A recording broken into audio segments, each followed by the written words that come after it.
एक गज़ल दे 4 शेर तुहाडे नाल साझे कर रहा कि आ साडी होश दे अंदर ये पहली वार होया है।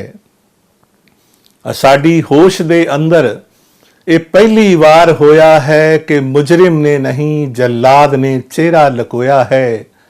आ साडी होश दे अंदर ये पहली वार होया है कि मुजरिम ने नहीं जल्लाद ने चेहरा लकोया है।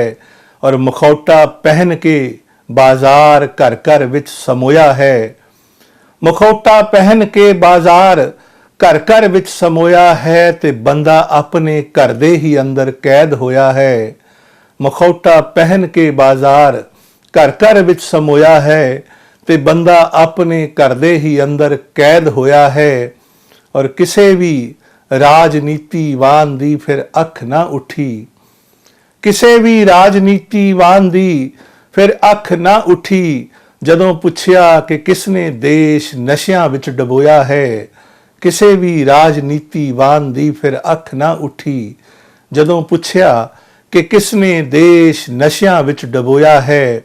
और मेरे दिल दी किसे नुक्कर दे विच एक शख्स बैठा है। मेरे दिल दी किसे नुक्कर दे विच एक शख्स बैठा है जो हसदा है ना रोंदा है ना जिउंदा है ना मोया है। मेरे दिल दी किसे नुक्कर दे विच एक शख्स बैठा है जो हसदा है ना रोंदा है ना जिउंदा है ना मोया है। साडी होश दे अंदर ये पहली वार होया है कि मुजरिम ने नहीं जल्लाद ने चेहरा लकोया है।